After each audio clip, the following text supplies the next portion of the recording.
Hi there, everyone. My name is Christian Eschbach, and welcome to a pre-concert talk about Alice Cooper. All right, if you watched my concert review from Rammstein, you'll have heard that I did mention that I'm going to see Alice Cooper on September 11th here in the city of Windsor, Ontario, Canada. I try and see Alice every time he plays in Windsor. Um, if he's in my home city, there's no excuse not to go. And I mean, I live closer now to the location he's playing at than I ever have. I'm not giving free advertising to a casino, though. I don't get paid for that. All right, so. The reason why I'm doing this is when I did Rammstein, I did a big build-up, like I did all the albums and review and pre-programmed it so they'd all launch on specific days leading right up to the concert. Ran into some slight errors, but everything worked out for the best. Okay, so I can't do that for Alice Cooper. Because I got too many albums I got to cover still, and the concert is like a little less than two weeks away, like something like that. What are there, 30 days in this month? So yeah, less than 2 weeks. So I was taking a look at all the various set lists Alice has been using, because Alice has been on hiatus at the moment. Nita Strauss has left the band. Kane Roberts is returning to the band. That gets me a little extra excited. The thing is Nita was playing a lot of stuff that Kane would be from the days of Kane Roberts being in the band as well. So that really makes me excited, because whoa.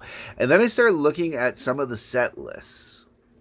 And this set list here was from his second last show, I believe, in Greece on July. Do I have it up here still? July 6th at Olympic Stadium in Athens, Greece. And this was the set list. Feed My Frankenstein, No More Mr. Nice Guy, Bed of Nails, Hey Stupid, Fallen in Love, Be My Lover, House of Fire, Under My Wheels, He's Back, The Man Behind the Mask, Go to Hell, I'm 18, Poison, $1 Billion Babies, guitar solo, Roses on White Lace. Yeah, that's been a mainstay. I'm going to get into that in a second. Okay. All right. My Stars. The Black Widow Jam, Steven, Dead Babies, I Love the Dead, Escape, School's Out. The School's Out version here is listed as the Hollywood Vampires version, which is to say that it has the Another Brick in the Wall sections spliced into it, which makes it so much better. All right. Now, I have seen Alice. This will be show number 8, I believe it is for me. I'll keep track on the screen here. I'm also going to put up all these set lists as I go. Now, the reason why I'm going to do this, and the reason why I talked about the set list that was just up there, is I want to compare it to all the sets I've already seen, okay?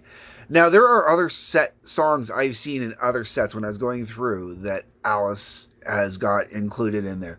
I saw Teenage Frankenstein on there somewhere. I believe it was for the show on July 2nd in Spain. And these are songs that I didn't think I'd ever get to see live. Like, if I can get He's Back and Roses on White Lace in the same concert, not only am I going to squeal like a little girl, but those are two major songs for me, especially from my childhood, that I'll finally get to see live. I'm not holding my breath on He's Back. I know I'm getting Roses on White Lace unless he totally changes out the set for the next part of the tour, which will make me cry. Big time. But with Kane Roberts coming in, there is no need to change that set list out, because Kane Roberts is the one who did the guitar work on both of those songs. All right. So I want to take you back, way back in time, to my first Alice Cooper concert in 1996. All right, my very first Alice Cooper concert, July 25th, 1996, at Pine Knob in Michigan. Most people would say Pine Knob for Detroit, Michigan, although technically Pine Knob is its own separate area called Pine Knob. All right. Okay. Pine Knob for a while was called the DTE. It's back to being Pine Knob because people got smart and realized that everybody still called it Pine Knob. Alice was playing with the Scorpions. Alice was not touring on any particular album. He had been quite a while since he had released an album. He was kind of just out touring on his own. Scorpions, I don't believe, were touring an album at the time either. They teamed up, got together. Weirdly enough, though, because they flipped a coin for every city, in Detroit, of all places, Alice was the one that was the opening act.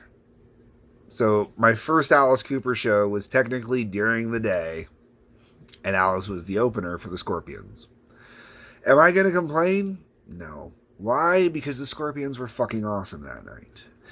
But I digress. Back to Alice. Under My Wheels, Billion Dollar Babies, I'm 18, Desperado, No More Mr. Nice Guy, Poison, Be My Lover, Lost in America, Welcome to My Nightmare, Cold Ethel, Only Women Bleed, Feed My Frankenstein, Gutter Cats vs. the Jets, Street Fight, Steven, Ballad of Dwight Fry, School's Out, and Elected. My first Alice Cooper concert, this is what I'm treated to. Now, this is a slightly shorter list, only because double headlining acts, basically. Okay, so anytime, I'm going to mention this as I go through here.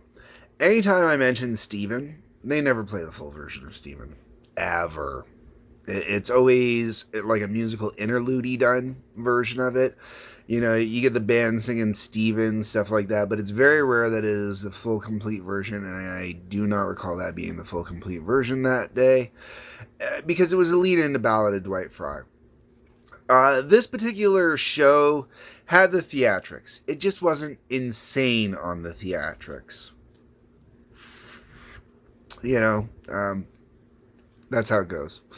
There was no execution on this show, so my very first Alice Cooper concert, and I didn't get to see an execution. As a matter of fact, it took until my third Alice Cooper concert before I finally got to see an execution. But before we get to number 3, let's talk about number 2, which was on the same tour schedule and basically was the exact same set. The only difference is there were 3 other songs. Cleansed by Fire was added to the set list, which, that was awesome. Go to Hell was added to the set list. That was awesome. I got to see the whip dance even, too, man. That was wicked awesome. And Old Lang Syne, because it was New Year's Eve 1996, and Alice Cooper once again was the opening band, because it was the Ted Nugent Whiplash Bash, and Deadly Tedley, the former Motor City Madman. Sorry, you leave Detroit, you don't get to keep that title. You move to Texas, you don't get to keep that title. So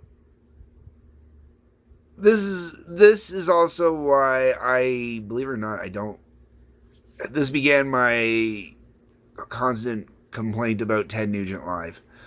Alice was crystal. We were front row, center.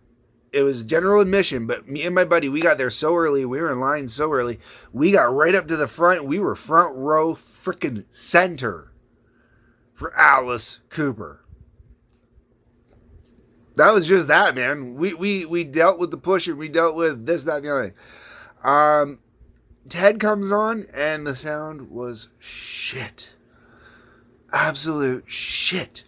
So we went through it as long as we could, as much as we could, and then finally we said, okay, screw it. We went over the barrier so we could get the hell out of there and move to the back, where the sound never got any better. It was just horrible. Like, Ted sounded like crap. Absolute crap. And that was not the first time I had heard Ted sound like crap. That was the first time I heard him sound like crap again later on the following year when I saw him play with Metallica. He came out to do Stranglehold with Metallica and it sounded like crap. Yeah. Anyways, so that ends off 1996. Now, I saw him again in 1997. New Year's Eve 1997.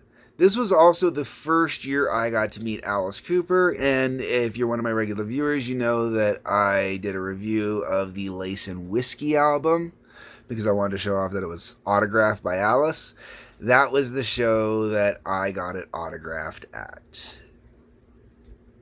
Now, this set list changed out quite a few songs. Now, I don't have which songs were changed out. There's certain songs that become mainstays. Like, you go to an Alice Cooper concert, you're going to hear 18. All right? There's just no getting around. Like, I'm going to go back to the very first set list here, okay? You're going to hear 18, guaranteed. Absolutely. You are going to hear Poison, guaranteed, absolutely. You are going to hear Feed My Frankenstein, guaranteed, absolutely. You are going to hear School's Out, guaranteed, absolutely.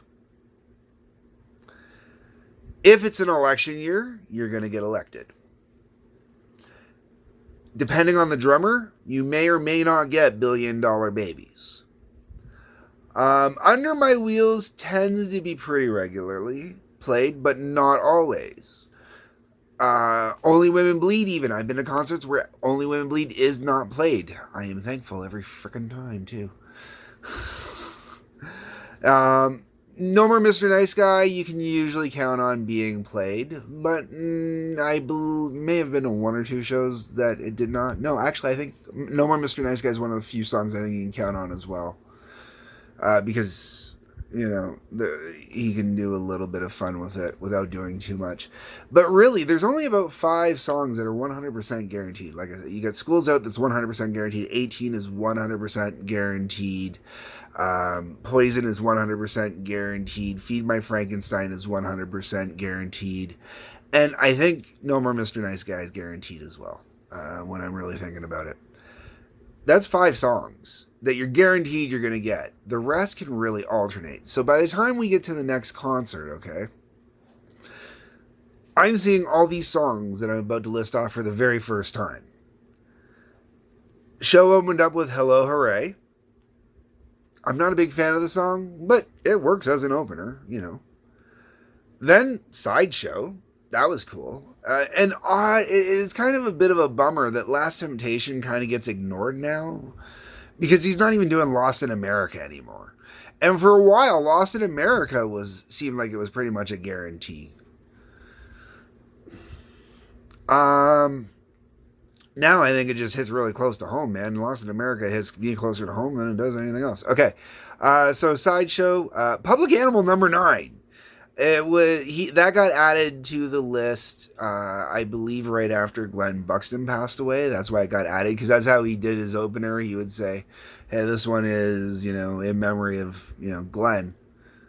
And, you know, we break into Public Animal number 9. I love when he plays that one live, man. That's a fun one. Then I got a song I blew my mind that I got live, which is Clones We're All. Oh, that was a fun song to get to see live. I was so excited about that. And then that was followed up with From the Inside. Sweet! You know? Awesome song to get to see live. Halo of Flies after that. Nothing's Free, going back to The Last Temptation. And this is kind of the unofficial Last Temptation tour. There never was a proper tour for Last Temptation. This one was kind of was an unofficial one. Had a carnival kind of theme to it. It was really fun. After that, we go into Unfinished Suite. Now, Unfinished Suite was actually where they did the execution. The very first execution I got to see has not been done since then, and it was The Sarcophagus. So basically, you know that magic trick where they do the sarcophagus and they put the swords through basically a swords through the box kind of thing. Well, in this version, when they open the box up, they put Alice in, they put the swords through the box and everything like that. And then when they open it up, Alice comes out. He's like, oh. The only downside is you can see is a guy in a mask. It was Renfield specifically, his personal assistant at the time. And it was cool. It was cheesy as hell, but it was cool because then Alice reveals himself to be one of the clowns because it was clowns that were doing this. Man, I hate clowns. But it was clowns doing this, torturing Alice and executing him and whatnot. And then Alice reviews, one of them sees that Alice has got his hair hanging out the back and they realize that, hey, that's Alice. Ah! It was fun. And then this is when Alice also, I don't consider Auld Lang Syne a cover, but this is when Alice started kind of doing covers during his shows. And he breaks out Elvis Presley's Jailhouse Rock. That was pretty cool.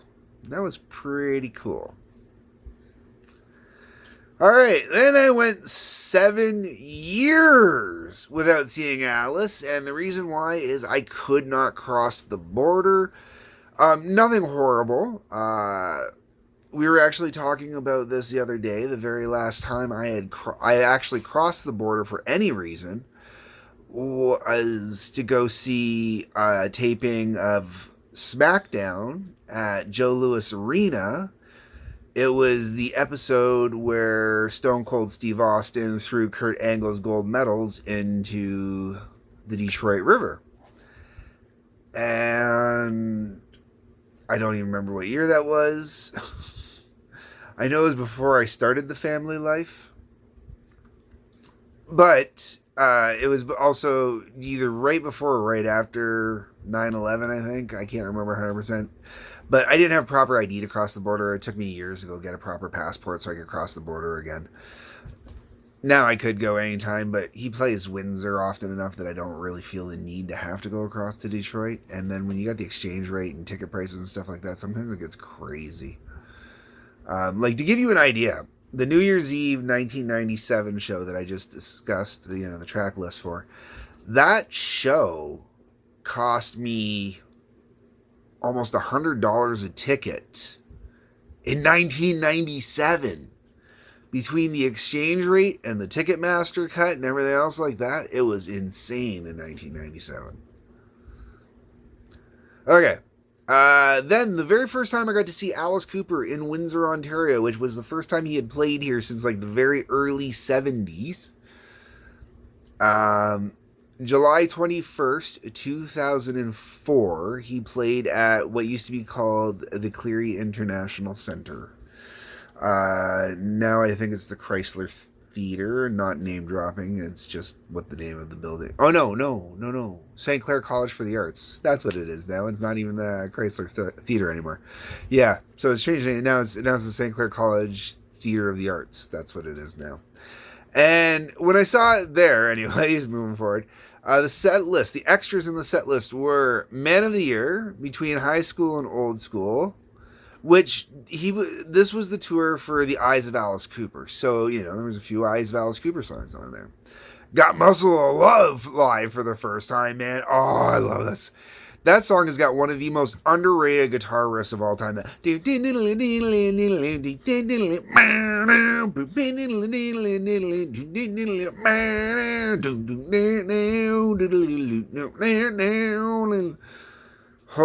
Mick Mashabeer, underrated guitarist. And that was the guitarist that actually wrote that. You look at the track listings, it doesn't list his name because the band paid to make him a silent writer on it. But oh my lord, that is one of the most killer, underrated guitar riffs of all time. Like, even in the grand pantheon of Alice Cooper songs, it's like one of the, if not the greatest, it is one of the greatest Alice Cooper riffs ever. Then we got two songs that blew me right out of left field, man. Holy crap. Never in all my days did I think Alice Cooper would pull out songs from the Special Forces album, but he did. We got Who do you think we are, and what do you want from me? I nearly shit myself when I heard the first one come on, and I squealed. I did. I'm like, oh my God. Because, I mean, that was for the hardcore fans, man. Truly, big time, hardcore fan. Oh, damn. And then that was followed by Sick Things. All right. So, if you're one of my regular viewers and you've seen my review for the $1 Billion Babies album, you've actually seen me throw down the riff on my acoustic bass. I know this song inside and out. I've played in various incarnations of bands, and every band has ended up always pulling this song out and playing it live because it works beautifully live. You get some solo action in there. It's got the right mood to just kind of, when you got to bring down the crowd just the right way, everything like that. You can just really work this song. Brilliant song. Now, whenever Alice plays it, though, it's always a shortened version. He never plays the full, 5-minute version. Understandable. And this was a shortened version of it. Still getting to hear it. Awesome. That was followed by Backyard Brawl, which was cool to get to hear as well because it was off of the Eyes of Alice Cooper album. Sadly, I had missed out on getting to see Alice during the Brutal Planet tour and the Dragontown tour, which were both brutal. I mean, one was basically just a continuation off the other. But the Brutal Planet tour, I've got the DVD for Brutally Live, and oh man, what a tour to miss, unfortunately. But Alice also did a medley of Brutal Planet going into Wicked Young Man when we saw him during the 2004 show, so at least I got to hear chunks of those songs played by Alice live. And it was really cool to get to hear. That was awesome. Then we're going to fast forward another 8 years. Oh my God, 8 years! 8 years! It took 8 years for me to get to Alice again. Oh, married life was hard. All right, so I digress on the former marriage shit because, I don't want to blame that for my lack of seeing Alice. Speaking of, the next show, Alice Cooper with Iron Maiden at Bayfest in Sarnia, Ontario. That was July 14th, 2012. The very first Alice Cooper concert I got to take my children to. That was cool. Took my son more so he could see Iron Maiden, but even he was happy to see Alice Cooper. Who isn't happy to see Alice Cooper? My daughter as well. So, it was a great little family outing to go see Alice and Maiden, two bands that belong together on the same stage. All right, so we got The Black Widow as one of the tracks I hadn't heard before. I put Brutal Planet on this list because he played it in its entirety. It was not part of a medley this time. So it is technically a different experience of getting to see it, and there's a reason why I do that because it's going to come up again at the end of this set list. After that, we've got Hey Stupid. Ooh, that was cool to get to see live. I'm going to be honest with you. Hey Stupid, as much as, you want to hear it live, it just doesn't sound the same live. It really doesn't. I hate to say it, it's one of those tracks where the production value makes it very difficult to sound right live. And that happens, apparently, with a lot of the songs off the Hey Stupid album, unfortunately. It's why many of them don't get played live too often. After that was Is It My Body, which I had not seen live until that point. I'll Bite Your Face Off of Welcome to My Nightmare. And that was the album that was being supported at this time, which was cool, except for there wasn't enough songs actually off that album on there. It was kind of, that way it was a little bit of a letdown. Then you had Orianthi's guitar solo. Then we had Wicked Young Man, which I left in there because it was actually the full song. Then that goes into Killer, and Killer, once again, is one of those songs they never play in its full entirety. They just play part of it, have fun with it. Same with the next track, I Love the Dead.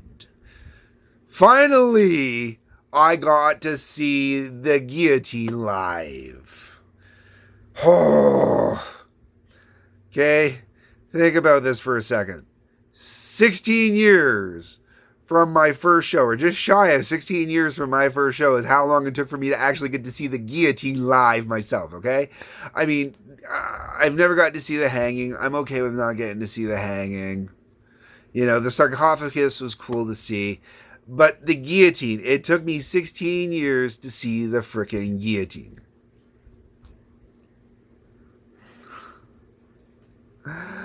All right, and then, and I Love the Dead Like Killer. They don't play in its fullness. It's just basically a section of it they play. And the list of the tracks I had never seen live finishes out here, because this was the first time I had seen Alice pull out School's Out using this section of Another Brick in the Wall Part 2. First time, I was so stoked. Oh my god. It was exciting. It brought a whole new life back to School's Out. Like, I mean, I enjoy School's Out. It's a fun song. Don't get me wrong. You go to see Alice live, he's got to play it. If he doesn't play it live, it actually feels wrong for him not to play that live. And out of all the songs I mentioned earlier, I don't ever want to really see 18. To me, it'd be exciting to go to a concert and not see 18. But School's Out has to be played, and now that he does it with Another Brick in the Wall, has to be played every time, man. It's just that awesome. They fit so perfectly together. Absolutely love it. All right, now we're moving on to July 5th, 2013. Now we get House of Fire for the first time. Ooh. Yes, that was cool to hear. I'm not a big fan of the song on the album. Not a big fan of the Trash album in general. I mean, I don't mind it, but I'm not a big fan of it. But live is a good tune, man. It really is a good tune. Then you get Caffeine off of Welcome to My Nightmare. This was awesome. This was really cool. I really enjoyed having that one in there. I thought it was a nice add. Then you got The Congregation. Love The Congregation. Thought that was a great ad as well. Absolutely one of my favorite songs, actually, off of Welcome to My Nightmare. And then Dirty Diamonds. Whoa! Was not expecting that one. That one came right out of left field for me, and that was awesome, man. I love Dirty Diamonds. Great. Probably one of my favorite songs off of, the same titled album, Dirty Diamonds. But just, such a good tune, and live is fantastic. Great tune live. And then we got Devil's Food.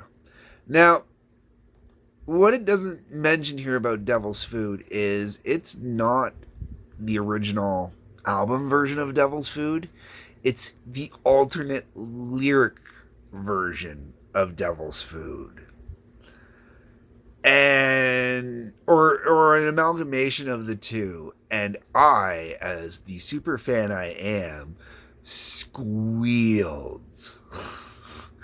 And I squealed in ways that, a man with, adult masculine genitals should not squeal. Sounded like maybe a little King Diamond on that squeal, That's how high that squeal got. Holy shit, just an experience. And then we get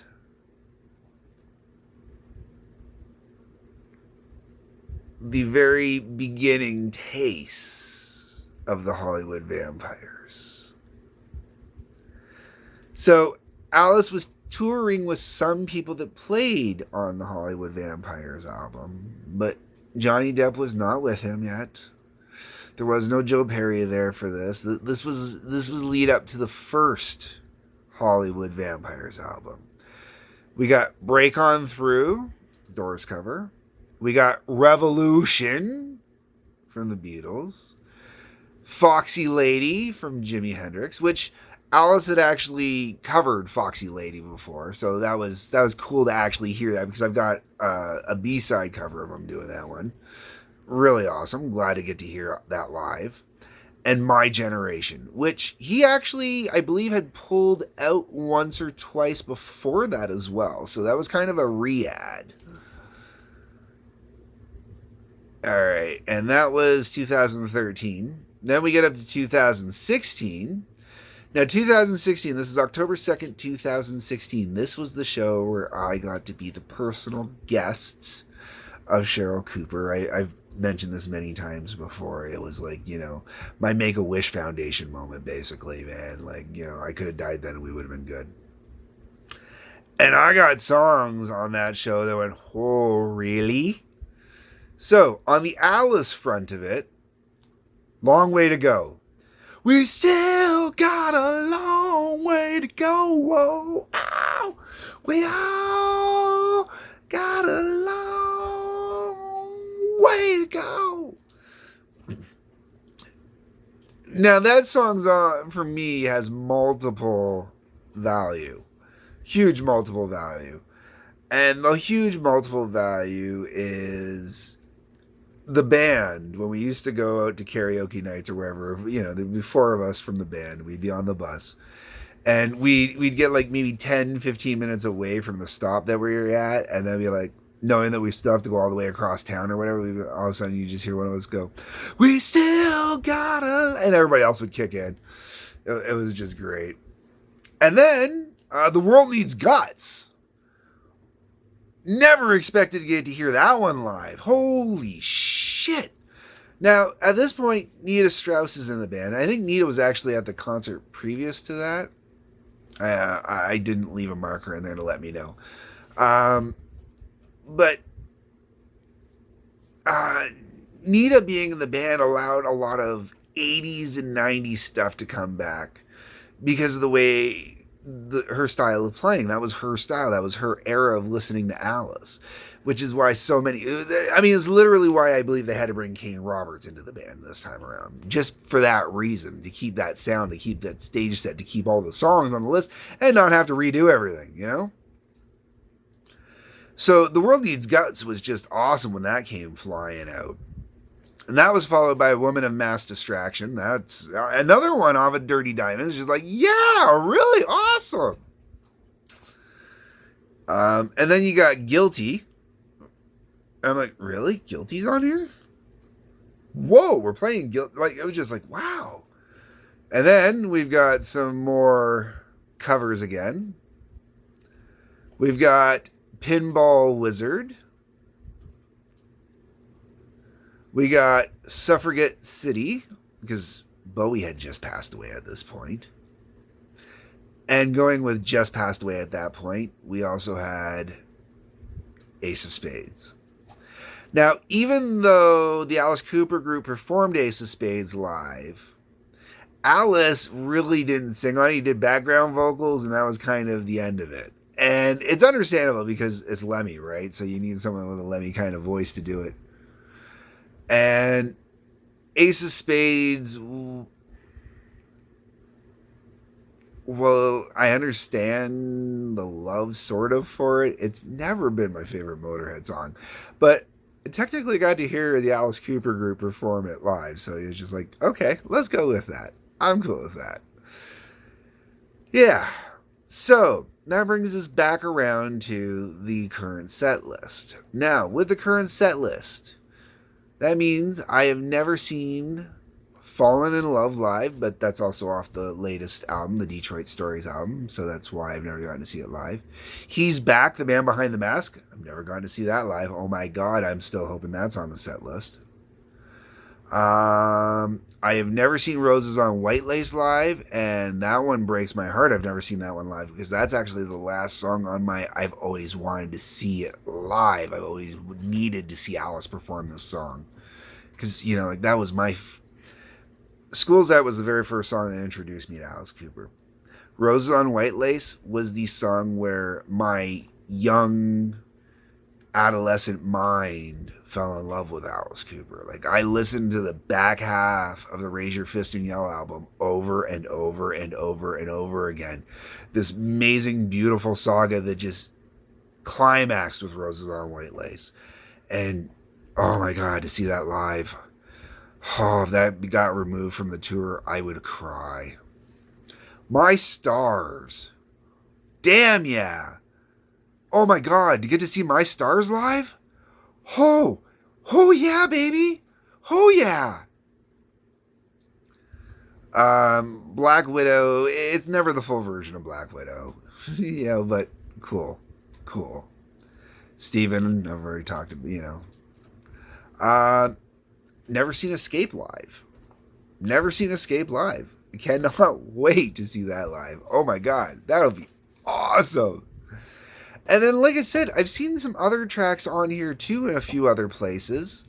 The July, I cannot pronounce that. My Spanish is not. Le Nuevo Cubatera de Leganes, Spain. Just butchered that. That one there had Go Man Go in the set list off the new album. Awesome. Teenage Frankenstein on that one. Like, hells yeah. Come on.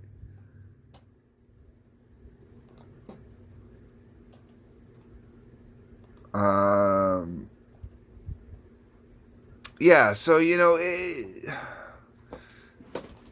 kind of depends on place to place, Teenage Frankenstein doesn't look like it's everywhere. It looks like it just pops out in certain spots, unfortunately. But now that Kane Roberts is back, I think there's a higher chance that one might become part of the permanent set list. And, going through all that, even set lists where I saw him on the same tour, the only time I did not get more than 3 new songs, or 3 songs I'd never seen Alice perform live before, was the New Year's Eve 1996 show, where all I got was 3 new tracks I hadn't heard live at that point. Every other show, I've gotten a minimum of 5 to 6 songs I have never heard Alice play live before. And that really is pretty badass. This show might be the first time where I don't get that many songs. But, let's see. Fallen in Love. He's Back. Roses on White Lace. My Stars. And Escape. There's 5 right there. Teenage Frankenstein will make 6. That is the beauty of Alice Cooper and how long he's been around for. And just talking about the few shows I've gone to and talking about the songs on those set lists and stuff like that. Look how much time I've sucked up in this video just talking about that stuff and all the shows I've seen, all the songs I've seen, not covering every song on every set list and boring the hell out of you repeating song titles. You know what I'm saying? Anyways, folks, I'm gonna end it here now. Just wanted to go out there and do this as a excite for the pre-concert. Oof. All right, leave me comments. Let me know what you think. Let me know what Alice Cooper songs you've seen live. I really want to know that one. Yeah, man, give me some lists. Like button, subscribe button, notifications button, link to Patreon. Peace, love, take care, and remember the coop.